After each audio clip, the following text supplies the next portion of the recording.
Hey everybody, this is PJ Riley from Competition Archery Media. My name is Hugo Lowe. Hello, I'm Christina Percoli from San Marino. Greetings, this is Jay Barsh from the 107 Club. I'm Ryan. I'm with Anchor Point Archery in Goodyear, Arizona. We are Community Barebow. This is for the Barebow Project. Go Barebow! This is the Barebow Project. And this is the Barebow Project. And this is the Barebow Project. And you're watching the Barebow Project. And you're watching the Barebow Project. I'm Grayson Partlow, and this is the Barebow Project. I think that was an 8. Why am I opening up with a QR code? Because that's the QR code that takes you to our link tree that has access to the website, all of the Barebow education opportunities that are out there, our YouTube page, our Spotify page, our Patreon page where you get your exclusive content, and our apparel store. Actually, with that being said, on our apparel store, don't miss out on the hats, beanies, bucket hats, trucker hats, t-shirts with the black logo, the We Are Barebow line of Barebow Project apparel, and coming up, I'm going to do another order of shooter shirts. Now, this is only going to be a pre-order, and I'm adding in hoodies. First time ever, we're adding Barebow Project hoodies that match the shooter shirts. So the pre-order is going to work like this. I'm going to set up an order form. You don't have to pay until the deadline. Once I have enough to make the order, and then everyone will either get an invoice or we'll figure that out, PayPal, Venmo type of deal. Also, the Coach Series is finally underway. I want to remind everyone, the Coach Series is going to be lengthy, monthly episodes organized through Patreon for our Patreon members, where they attend an active Barebow class, and we talk about these topics. So going into the Coach Series, we're going to have one episode recorded specifically for our Patreon subscribers to attend live in a class format. January is indoor form. We're going to be working with stretch bands. February is going to be indoor equipment and tuning. March indoor form continued, talking about the software of the shot, plus training plans, like how are you training for the Classic, for example, or other tournaments like that.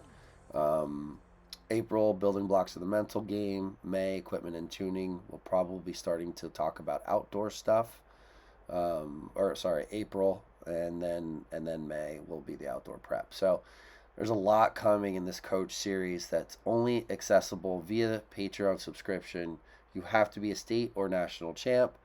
Go to the link in the QR code, visit Patreon, and check that out. Until next time, here's the next episode of the Barebow Project. Good morning, everyone. Welcome back to the Barebow Project. I am doing sort of a mishmash update episode. There's always a lot of irons in the fire, but anyway, just an update episode. And I came across this, I called it a golden Barebow Nugget, of a find. Jesse Yoder was messaging me and we were chatting about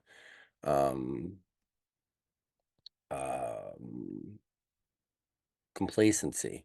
And you know what, as a matter of fact, while we're having that question, we'll just kick it off with that subject, because I think that there's something to it. Hopefully you guys see the message that Jesse and I were sharing. Jesse's one of my Patreon subscribers, and we've been working on some form stuff. And we're messaging back and forth, and there's not only there golden Barebow nuggets in some of these videos, but they pop up in conversation every once. And so what we were talking about is like his form is very, very good. And I've had this conversation with Grayson multiple times, and we talk about people, like there's a lot of people out there that have great form. They're just natural shooters, but they're not the confidence in form doesn't always carry over to the mental confidence of aiming and stuff like that. And those moments of high personal value. So Jesse and I were messaging back and forth. He had made some form changes. His form changes look phenomenal, I'm not gonna lie. And said, yeah, when I'm in a competition, even I get to a local club league, I can only hold on for onto a few thoughts. So I gotta trust the form will run itself by building enough habit. And we got into the conversation. I said, yeah, it's it's a good statement. I was like, but you can't rely. Obviously, fat fingers got me on that one. You can't rely on subconscious thought or subconscious, though. You have to be mentally committed to the entire process. There's a fine line between trusting your form and getting complacent. And I think that's going to be the leading conversation of this episode. I feel like what happens is we get so stuck on perfecting our form that we lose the commitment to the rest of the shot sometimes. And I think, I guess it's maybe a little bit of a counterintuitive statement, but what I'm getting at there is you can't just subconsciously run through your shot every single time. We can get away with that with compound.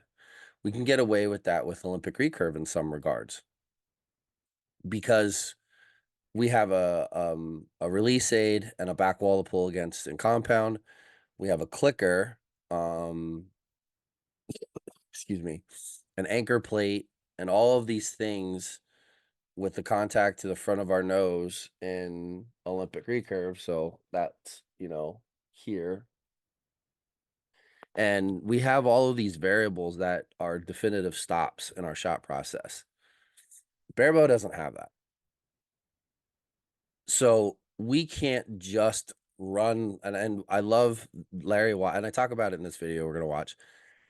I love Larry Wise's description. He talks about mind manage and body feel. That's going to be a big part of this coaching series I got coming up. I don't want to get ahead of myself. That's a whole other topic of discussion. But what do you mind manage and what do you body feel? Like what part and how does that work? And I think what you need to the mental approach to that is you have to be you have to be vulnerable. Number one, you have to be like, okay, sometimes I might have to be a little more mind managed on a specific thing because for whatever reason I am missing it today. And some days you can run that body feel side, and it's kind of the same as subconscious and conscious thought process between the two. That mind manage being conscious and that body feel being subconscious. But you can't constantly flow in both or in one of those, if that makes sense. You can't always be in the subconscious and you can't always be in the conscious mind managed stage. You have to learn to migrate between the two of them throughout the entire shot process. And maybe at some point in time, you almost have to, you might have to switch it up because you have a thing that's going on and that thing is kicking your butt right now. I know it's like, oh, excuse me. Like right now, my form doesn't look terrible, but it feels like trash because it's been so long. I'm weak. So like the mind managed stuff is actually happening pretty frequently.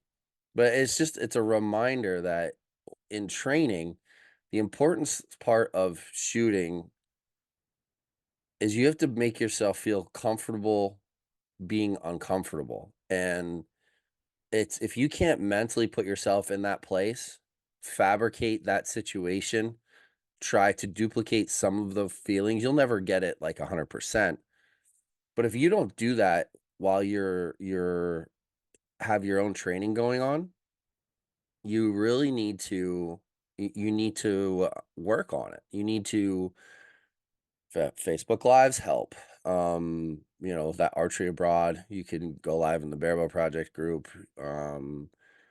It could just be something as simple as one of my favorite things to do back in the day when I had my shooting center which you'll actually going to see in this video because that's where I recorded this previous video, I would put the Lancaster Archery top 8 shoot-offs up there on the big screen, and I would shoot on the buzzers against one or the other, and I would just shoot in place of that other person. So if you know, John Demmer and John Dillinger are up there shooting, which that hasn't happened, so that's why I'm using those two. I will shoot in place of Demmer so I can shoot against Dillinger, something like that. And you run the process of the buzzers, the timers, the pauses in between while they're talking. That's when you shoot, and then that other person, and then as soon as you're done shooting, go get your arrows because you have enough time while that other person's shooting to go down and get your arrows, come back. So anyways, that's like, you have to put yourself in those situations. It's not a perfect duplication. You can probably play with it, get the lighting right, and or close, and shoot up on the boxes and all that stuff. We did that as well. Actually, our boxes were deliberately higher to kind of just make it even more uncomfortable when we did that at our range. We would have multiple boxes actually, and I'd put shooters up on them. But so just like you can't just show up at practice and just shoot scored arrows and think that you're going to get better. I hope that's it. That's what it is. You can't just do that. You have to be deliberate about your practices. And part of my coaching philosophy is shooting drills and aiming drills. And there's people out there that criticize it. But here's my philosophy. And I've said this to multiple people, and I'm going to say it right here. You can go to practice and shoot 100 arrows. Out of those, or let's say you shoot 60 arrows. And let's say out of those 60 arrows, your average score is let's say it's an 8, right? Let's say your average arrow score is an 8. You're shooting an average of a 24 on every end. Okay. You're going to have a couple 9s and 10s and maybe a couple flyers outside of that. But that's what you're shooting for that day. The thing about shooting drills, despite whether it's blind bail, and as I've said this before, blind bail's eyes closed, blank bail's eyes open. If you're shooting blind bail, if you're shooting blank bail, which I'm not a huge fan of, but hey, to each their own, or one of the many drills that are either on the YouTube page or in my coaching in the Barebow Shooter School. If you're going to shoot 60 arrows, you might as well get the max out of those 60 arrows. Now, you definitely still have to score, but you might as well get the max benefit and carryover out of those 60 arrows. So if I shot a scored round and I shot only an average of a 24, and I only shot, say you shot 15 10s, 15 really good shots that landed in the 10. They were good shots, not shots that we just flew down there and made a mistake, but they landed good. We don't like those arrows, per se. We'll talk about that too. Shooting drills, and the plethora of them that are out there, so many from me, but there's others out there that do other aspects, and that's great. When you're doing a shooting drill, whether it's close up, whether it's 30x, whether it's progression drill, you're getting 100% out of that drill 9.9 out of 10 times. So what do I mean by that? You're shooting nearly a perfect arrow every single time. So if you go to practice that day, and instead of just shooting 60 arrows scored, you choose to shoot 30 arrows scored, and then you go shoot the 30x drill, or you shoot 15 blind bail and then do 15 of the progression drill. And what did you just do? Well, you just went from a mediocre practice session. Maybe you weren't feeling it that day. You just shot for score. Score wasn't great. And maybe for some people that is great. So that's probably not a fair statement. My bad. But what I'm saying is like, it just, you can't just go into it assuming that everything's going to be a PR every single time you shoot. Got to lose that mindset and just put the work in. Don't worry about the score. But the problem is people don't know what the work is. So you go in, you shoot 30 arrows for score. You shoot prior to that, you shoot 15 blind bail. Maybe at the end, you shoot 15 blind bail. Out of those 30 arrows that you shot for blind bail, you're going to shoot quality of arrow at probably 9.9 out of 10. You're going to, so you got more carryover out of that practice than just shooting for score. That's the premise of the conversation. You can't let yourself just go in and become complacent. You have to put yourself in uncomfortable situations, and you have to. But sometimes doing shooting drills is uncomfortable because you don't necessarily want to do them. They're kind of boring. You don't get that excitement of shooting in it in the middle. But the fact of the matter is they have more carryover into your accuracy, long-term success than just shooting for score every single time you go to practice. With that being said, I'm going to share this video.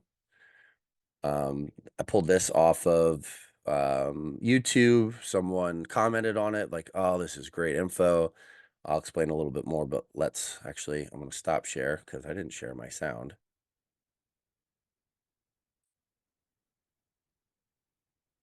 Finish and hold. Reflecting on the shot. Coach Log 17 on the Barebow Project YouTube page. The idea that goes along with shooting, taking the tension out of the shot is what saves you in those moments of high personal value. The reason that it saves you, the reason that it helps you is because if the tension isn't there, it can't be exasperated. We're talking about negative tension. Pressure. So the side of the mental game that reduces that pressure even more, gets rid of it completely. But having that confidence that you know how to get rid of the tension, that you know how to continue to control your shot by being knowledgeable, confident, and well practiced prior to the event or whatever the situation may be, makes it easier to control that bow arm, control the hold, maintain the hold, and repeat the release.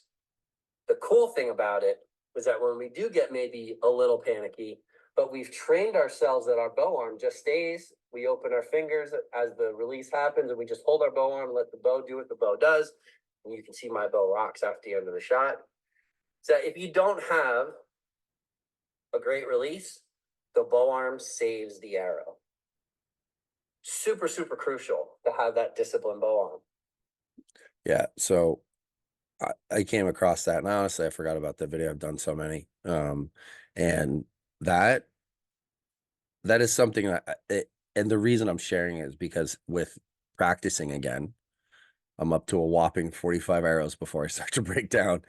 But with practicing again, I've noticed that for whatever reason, like my bow arm actually feels good. I feel weak, but like that concept I've been hitting on, not realizing, hey, you've talked about this before.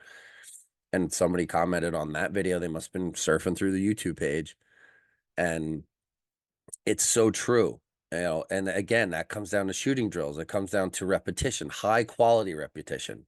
Of course, some people are like, it's quality over quantity. And there's truth to that. But let's just, whatever you choose, quality over quantity, make sure that the quality is actually quality. Not everybody's gifted with just standing there and pounding the middle, and that's all that they need to do. A lot of us, myself included, haven't been shooting for 10, 15 years in barebow. We figured it out that, hey, I have a lot of time to catch up to some of these guys, which is what I spent the first 3 years of my barebow experience doing. And it showed in my shooting and my scores. And that's how I got there, was by doing all of this stuff. And, I think somebody popped in on Discord. Hold on a second. Yeah, there's some people.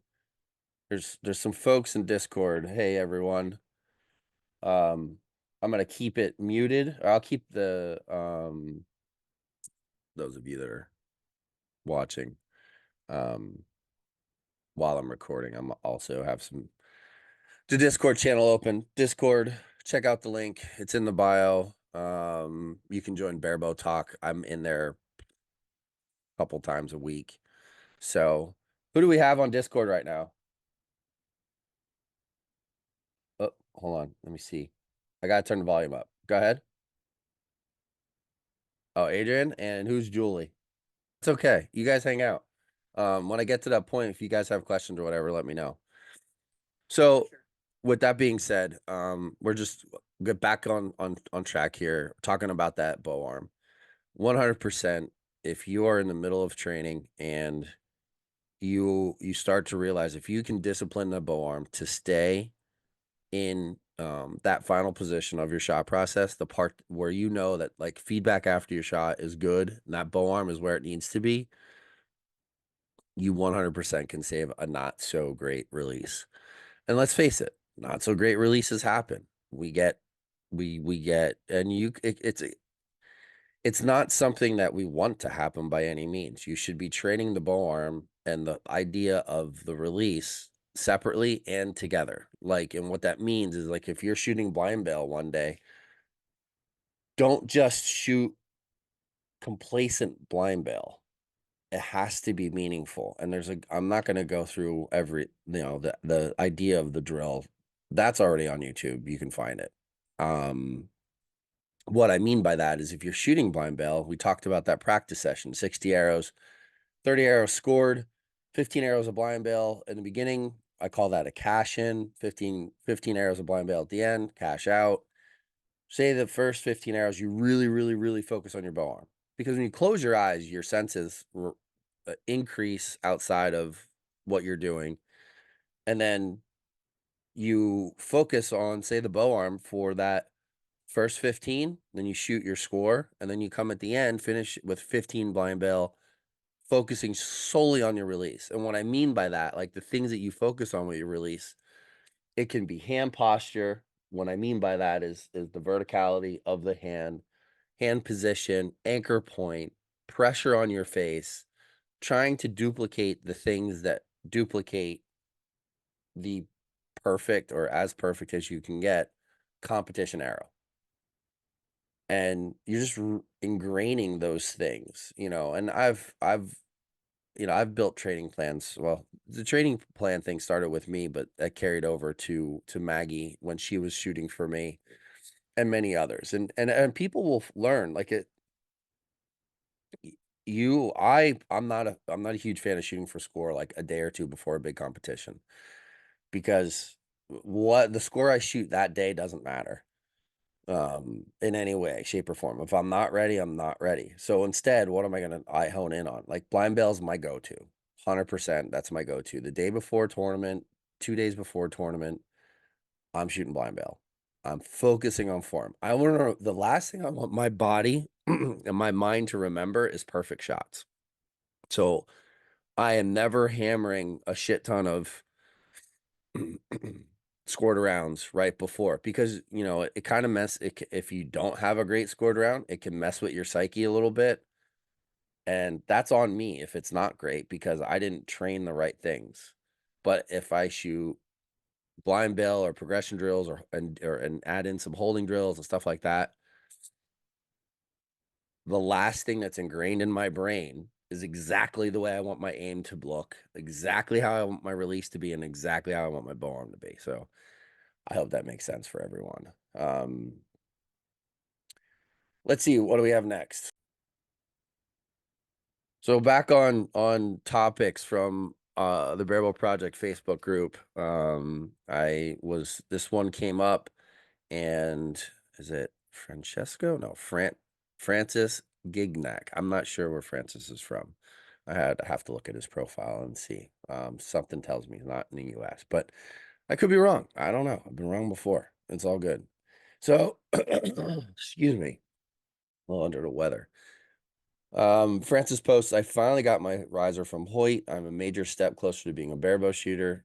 Listen, dude, anybody can be a barebow shooter. It doesn't matter what it is. Doesn't matter what bow you have. Looking for some advice on selecting limbs of proper weight. I've never shot a recurve before, so my plan is to start pretty light. I'm thinking 23, 25 pounds. I'm having trouble figuring out what weight to get. So I ended up in the up in that range at my draw length. Setup is a 27-inch riser with long limbs. My draw length is 30.5 inches. Based on your experience and weight, he was looking at 23, 25 pounds. We come across this a lot. This comes across my inbox. This, excuse me, again, man, I can't get rid of this cough. This comes across my inbox all the time. New shooter, they don't know what to get. Stop sharing for a second. So here's the situation. Your setup is similar to what mine is, Francis. I have a 27-inch riser. I actually have extra long limbs on that. I'm a big dude. I can get away with it. I like the feel of it. I will tell you that when I first came back to Olympic recurve, and we'll start with that. That was a 25-inch riser, long limbs. Rob Koffel gave it to me, and he was like, "Hey, welcome back. Here it is. Go shoot it. This is our bow. Blah blah blah." I wasn't sure where to start. I'm a relatively strong guy.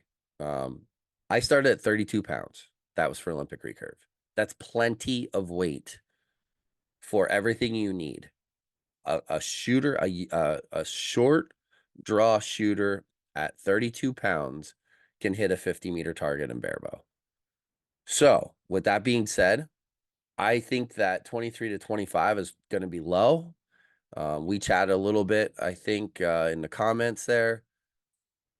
This is what I would do. I would get yourself a set of, and with your draw length being so long, I'd get yourself a set of somewhere between 30 to 32 pound limbs.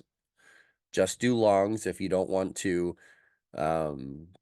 jump into the extra long world right now. I don't know if I would necessarily do that as a new shooter. Longs are going to work just fine. And I would be prepared. Here's an option. I know you bought a Hoyt. Hoyt has some really good economy limbs now. The recurve, the podium recurve, and that whole new line that they have. As a matter of fact, I'm going to talk about that. Go to Barebow Basics on YouTube and check out Elton Wong's post in the Barebow Project group about that bow. You can buy those limbs. You can get some other like economy limbs off of Lancaster.com, LancasterArchery.com, and save some money. So what I'm saying to you is you can go out and buy yourself a sub $200 set of limbs in that 25, 27, 28 pound range, just to build up strength and get into the sport if you would like, before spending $500, $600, $700, $800 on a really good set of limbs that you're going to get more performance out of, probably going to feel better depending on which ones you buy. And then you spend that money and buy that higher weight or higher poundage limb down the road. Yes, it's a little bit more expensive. You're buying two sets of limbs, or you could just go for the gusto, find a limb that fits your price range and a high quality one. Honestly, all of the limbs that Hoyt makes, I do like tremendously. They've made their exact limb was good. You can find used Velos out there. Honestly, the Velos limb is one of my favorite limbs ever made by Hoyt. It's a shame they don't make them anymore. I really love the Velos limb. I still actually have a set of those. I refuse to get rid of them. But that's again, that's a side story. Go out and look for your option. If you want, PM me, PM my coaching page on Facebook.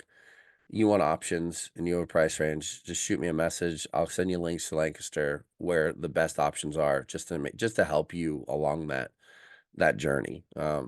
Every barebow shooter that comes into the sport, it's best that we look out for them and try to retain them in the barebow ranks, because it just helps our numbers. That's a big part of what the Barebow Project has done since I started this journey. So is recruitment and promotion, and give Barebow a little bit of a voice within the archery world. So I hope that I hope this helps you out. And like I said, my inbox is open if you have questions about what limbs to get, because I definitely would like to see your journey be shorter than mine, my friend, shorter than mine. Let me see here. I think Next on the agenda is Andrew Michael, also posted in the Barebow Project group. Let me share my screen, and I'm probably gonna repeat myself with this one, but I'm gonna share it anyway. Andrew posted, has anyone tried one of the recently released Hoyt risers, i.e. the recurve podium? Curious how it compares to other risers in the $300-ish range. Listen, I have one on the way. I have not shot it yet. Elton bought one. And I 100% of many people in this sport, let me say this. I bust on Elton all the time. He also gives it back. He's one of my good friends. I trust Elton's opinion. He's got such an analytical brain. He understands all of the dynamics of the risers and recur limbs. He definitely. I'm a little bit of a bull in a china shop in some regards. That might be the firefighter in me. I'm not sure. Elton's got a little bit more finesse with that stuff. Let's put it that way. So go check out his post. He posted in the Barebow Project group. It's like a full written review, but I guarantee you his YouTube page. And did I share? I'm going to share that right now. It says Barebow Basics. This is Elton Wong's page. I guarantee you at some point in time, Elton will be putting up a video with the Hoyt recurve podium. This is one of the most underutilized resources on YouTube for Barebow archery. I'll put a link to this page in the comments of this show. But go check it out. Make sure you like and subscribe. Elton does really, really, really good work, and I trust his judgment on anything when it comes to Barebow. We don't always agree. However, that's what friends are for.